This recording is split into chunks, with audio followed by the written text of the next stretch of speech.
This is Granny Maggie from Granny Magick, Professor of Earth Magic at Dead University. As always, honoring your magic. I wanted to just take a couple of minutes to more thoughtfully respond to a comment that was made on a post that I posted. It was from somebody who was very sincerely doing her best to practice magic and to manifest her intentions. She was doing self-affirmations, reaching out to ancestors and spirit guides, focusing her energy, doing spell work, excuse me, and yet didn't seem to be getting the results that you would be expecting from doing all of that. And yet she saw other people around her doing very little and yet manifesting all kinds of success in their lives, attracting all kinds of positive energies into their lives. Excuse me again. But she wanted to know, why is this? She said she was discouraged and thinking of giving up. Well, it's so difficult. We all at times see people around us attracting positive things into their lives, even opportunities that we were hoping to bring into our own lives. And yet they seem to be doing very little to, quote, deserve, unquote, these opportunities or these blessings that are coming into their lives. So, as thinking witches, as feeling witches, how do we respond to that in a way that doesn't just discourage us? Well, first off, we never know what's going on truly in another person's life. And so in that case, it makes much more sense to give gratitude and be grateful, excuse me again, that these opportunities exist. Because if they're coming into someone else's life, that means they're going to also be available for us. There's not a scarcity mentality in magic. So just the possibility that these things are out there manifesting for someone else is an opportunity to express gratitude for those things, for those opportunities, because they're there and you may be able to manifest them for yourself. So it's kind of a flipping the switch on it. The other thing about magic is so much about receptivity. Being open to opportunities that come your way. There's not really a cookie cutter magic. Do this, this is what happens. We're dealing with energies that are complex. We're dealing with the passage of time as we perceive it. We're dealing with multiple people's energies intersecting within time. We have spiritual ancestors and guides advocating for us on the other side if we're open to them. And they often see a larger picture than we see. So often, we don't directly receive what we're manifesting. We receive that or something better, more appropriate for our life path. So much about magic is aligning ourselves with the energies that we're trying to attract. A lot of it is thought processes. A lot of it are small things that we do on a day-to-day basis to keep ourselves open.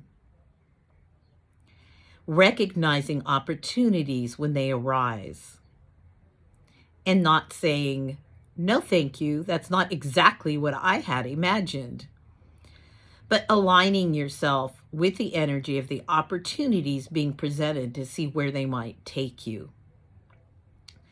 When we're doing magic, we're actually working with three facets. We're working with our mind, our thoughts, that's energy, in a sense, being put into motion. We're dealing with the physical, our bodies, and the things materially around us and how we can interact with them and use them to help align ourselves with the energy we're seeking to manifest. And our spirits.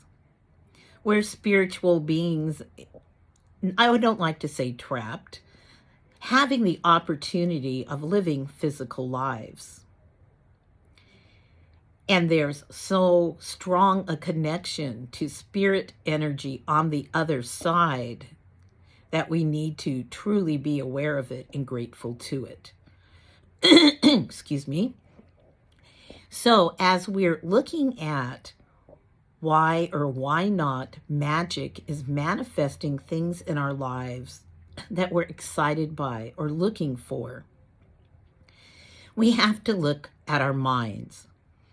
Are we being open-minded? Are we making space for options and choices?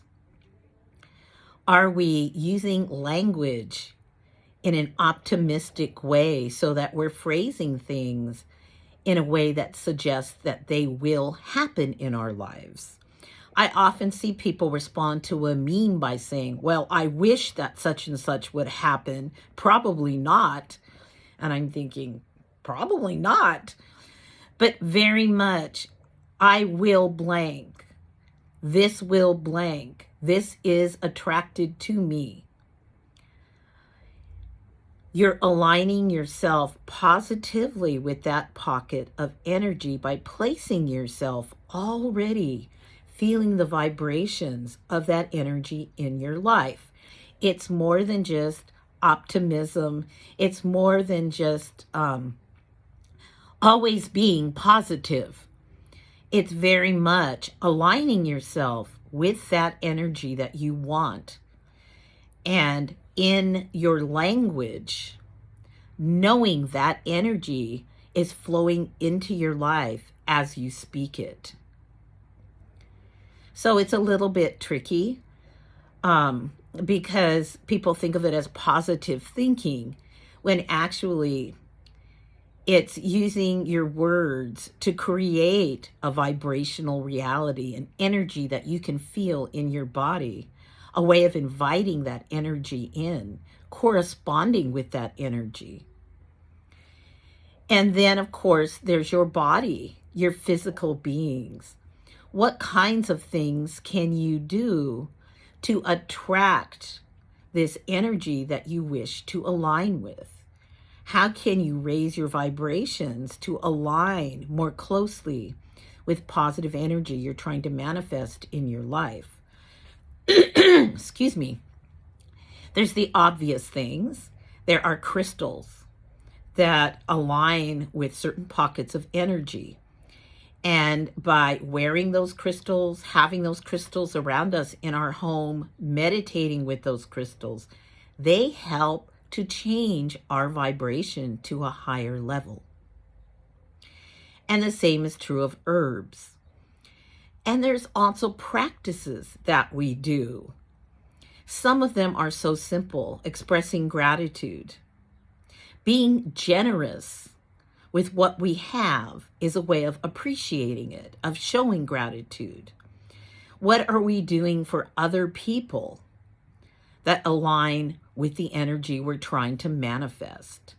What do we have to offer so we can volunteer and assist other people?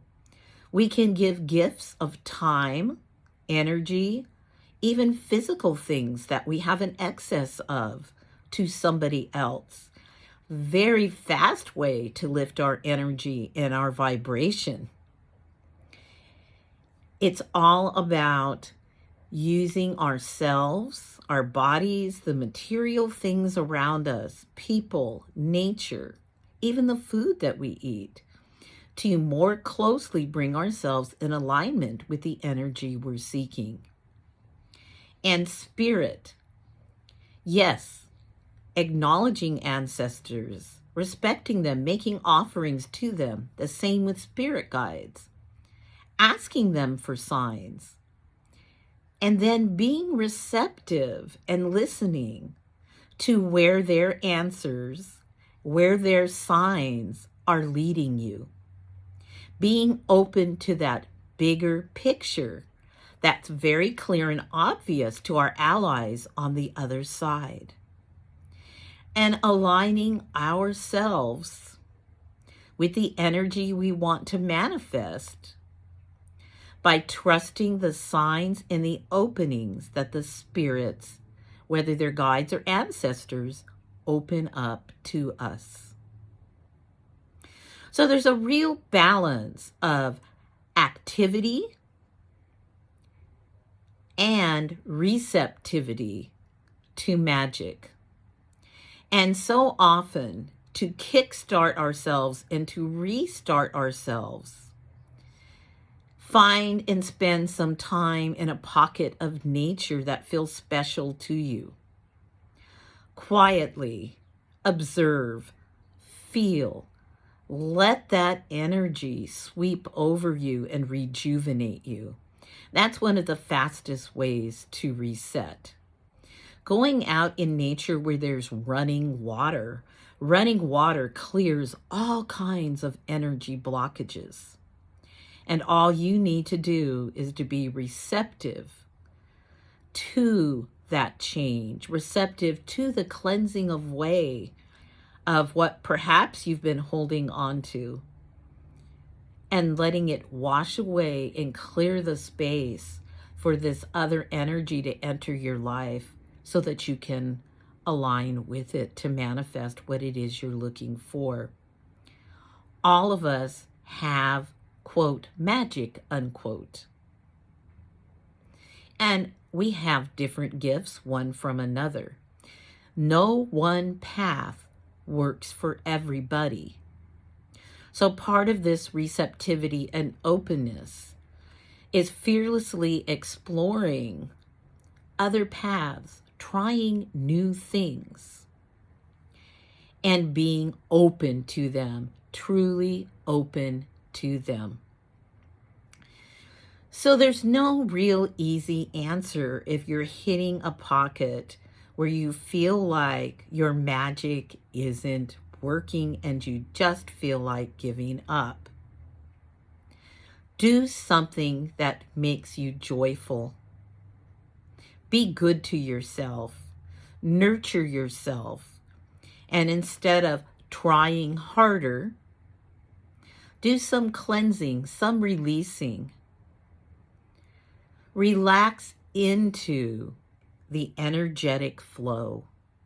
See where it leads you as you express gratitude for what you already have in your life.